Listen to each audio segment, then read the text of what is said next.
And we're going to go fast. So again, Yeah. if you want us to stop, or if you have specific questions, you will have time at the end also. But if you want to interrupt, just in case we miss something, because this is a lot of information. And again, first you start with what Sandro's going to talk about, which is all of your corporate stuff to set up. Why do you need to do it? Because remember that we're setting up for exit.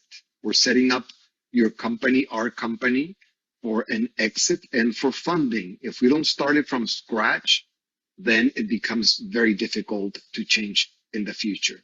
Right. So, so three things. Yeah. There's a reason why you need a corporation, right? Instead of me opening a business called Sandro Pianconi Olive Oil, right? For example, or Jorge Olson Tequila. Starting is the worst way to do it as a personal person. One is from a liability standpoint. So the reason you set up a corporation, for those of you who've never done it before, it's the corporate veil that in case someone sues, they're suing the corporation and they're not suing you. So that's reason number one.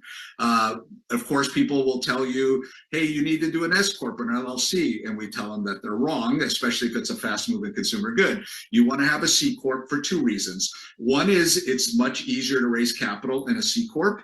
But also, we use what's called Rule 1202, is we set you up for an exit that if you do it the way we propose you to do it, you will pay zero capital gains when you sell your company in 5 years. How do we know this? We've been through it. We've had an exit, and we know exactly how the tax law works. So we're speaking from experience. Third, we set you up in a zero state tax. So no matter where you live, it doesn't matter if you live in California, New Jersey, it doesn't matter to me. We are setting up the company. You are setting up your brand in either Nevada, Wyoming, or Texas to do a zero. Delaware. Or Delaware. Last but not least, let's talk about trademarks. I am amazed, well, I shouldn't be, but I'm shocked by the amount of people that I meet that launch a product without getting a trademark. So nowadays, for the amount of money that you would spend to get it done, either two things are going to happen. Either it's going to work wonderfully and it's going to take off and someone's going to send you a cease and desist letter because they own the trademark, or it's working so well that some smart person is going to go trademark it and then send you a letter of cease and desist saying, hey, you owe me $50,000 or $100,000. And we've seen it all. So that is, we just call corporate governance at the beginning. And then last but not least is insurance. You can, not if, but when you will get sued for having a product on there, we need you to set you up so you have insurance for product liability and inventory product there. So we set you up at the beginning. Those things need to be set up before we start your entrepreneur journey. So as Jorge says, at the end, we'll ask you where you are in your journey and how we can help you. And then if you are in a highly sensitive or IP sensitive industry where you have patents and trademarks, etc., maybe you even need IP insurance. We're currently, one of our brands is $30,000 in just for the trademark, defending a trademark with depositions, and instead of building the brand, right? We're dealing with that. So let's not do that. Right.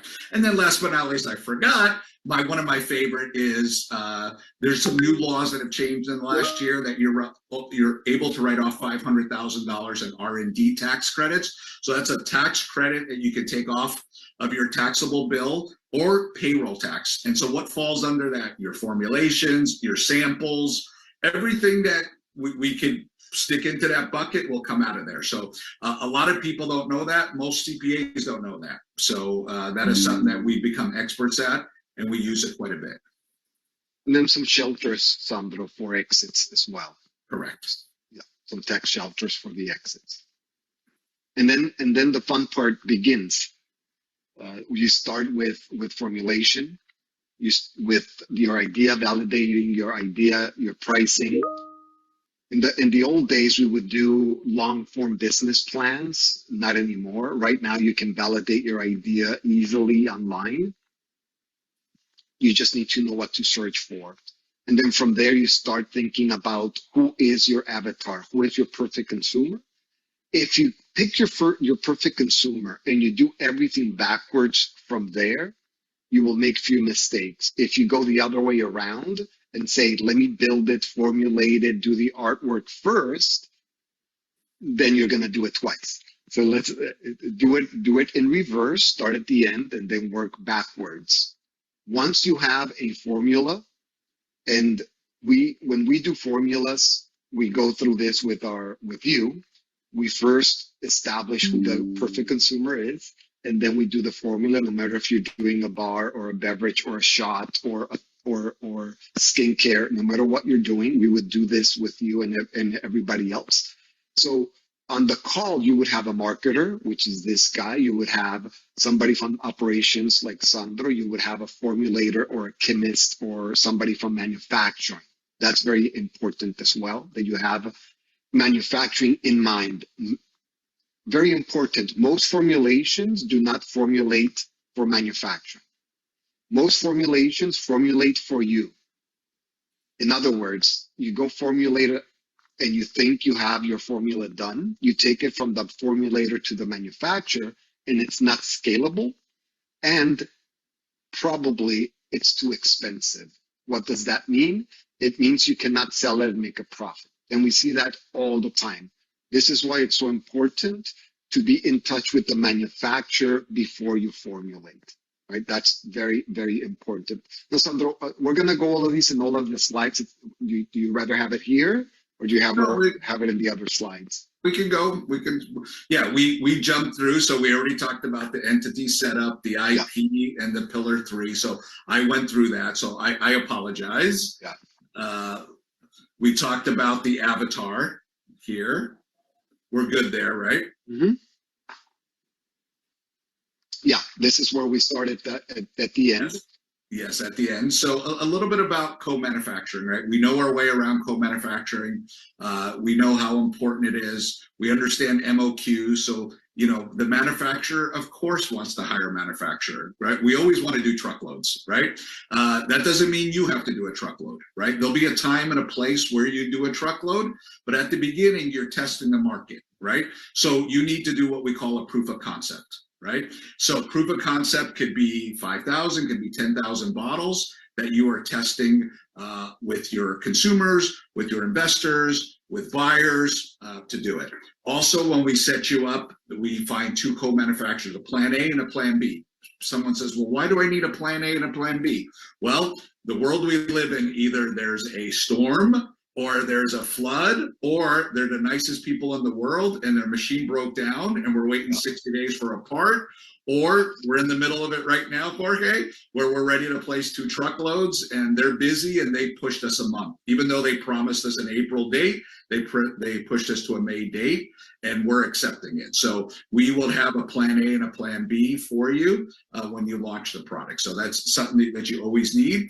And then last but not least, 3PL logistics. People ask what that is. It's third-party logistics. Most people, when they start out, want to do it in their garage. They say, well, I come home from work and I can ship out the orders. It's only a couple of them, right?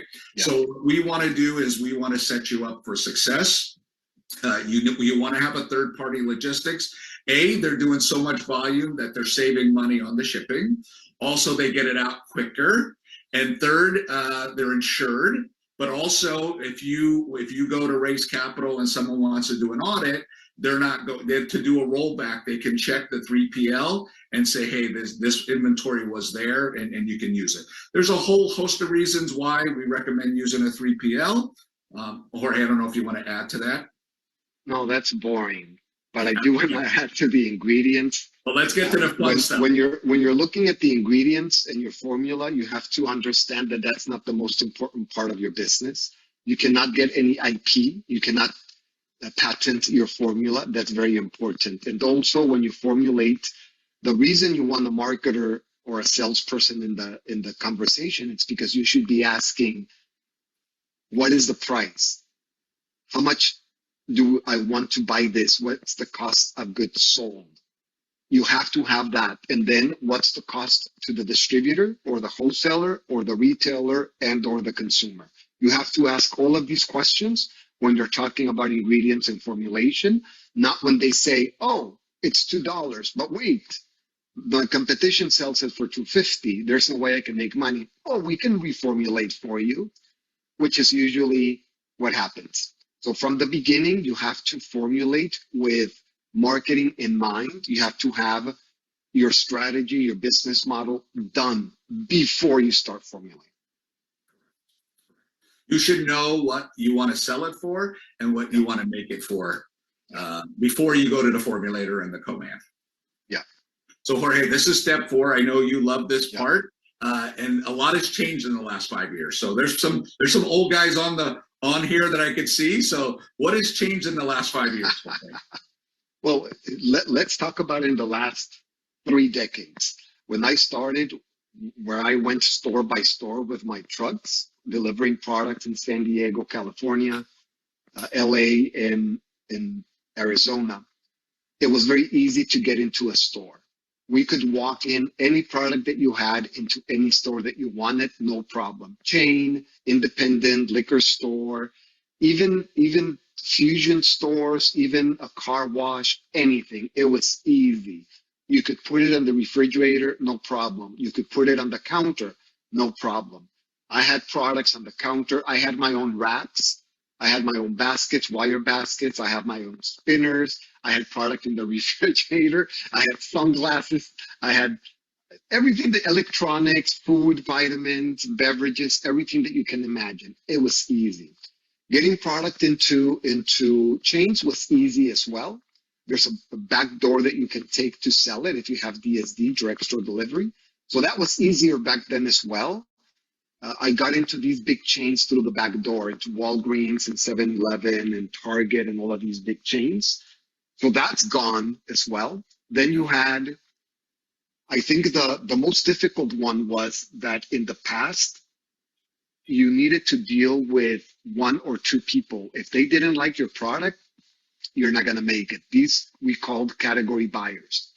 If the category buyer didn't like you, didn't like your product, then you had to go one by one, open store by store.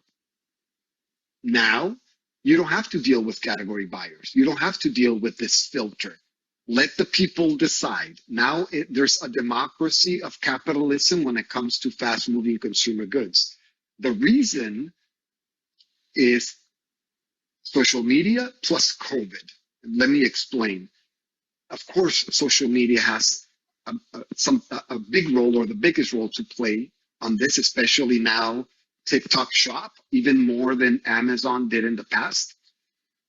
And if you combined COVID with TikTok, you have an incredible business model. What happened during COVID is people started to buy products instead of going to the store, entering the store and buying what's on the shelf, which is, like we said, what people already filtered for you. The category buyer decided what you can and cannot see. So once all of that was gone, then you could buy online. And then COVID, everybody was buying online, and they were buying not a single, but a case. That happened with snacks, that happened with furniture even, but especially with fast-moving consumer goods, with snacks, with beverages, with protein bars, with potato chips, etc. Now you started seeing a lot of small players become big players because they could connect directly to the consumer. Now, 2 things happen, and 2 things are very important for you. Number 1, don't try to compete with Coca-Cola, with Pepsi-Cola, with Nestle, with Red Bull.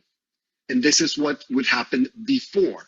You wanted to be in the refrigerator door at 7-Eleven? Guess what? You're competing with $1 trillion, with a T, $1 trillion of market cap. It is very difficult to compete with $1 trillion of market cap. And you needed to be mainstream in order to make it to the shelf. Now you can have a very small niche, like people who practice yoga. And you can sell your company in 5 years having a niche like that. Why? Because in social media, you can communicate directly with your avatar. You can have clubs. You can put them on a 30-day refill. So the whole system it shifts so much that now the buyers, the ones that used to be the filter, are not going on social media and now are placing orders for their stores on social media. Okay, a big part is that the buyers are no longer my age. Now the buyers are millennials and Gen Zs. So they are on TikTok. They are buying from TikTok shop. And then they're saying, hey, I wonder why this product is not in my store or in my chain. They give us a call and then they place a purchase order for their store. And now it's how can we market to drive the traffic from TikTok, Instagram, whatever you have, into those stores, because we still have to sell the product in the stores. So now that's the magic right now. How can you do both at the same time without paying for slotting, without paying to play, without paying to be on the shelf? So big change, Sandro. A lot of things happened.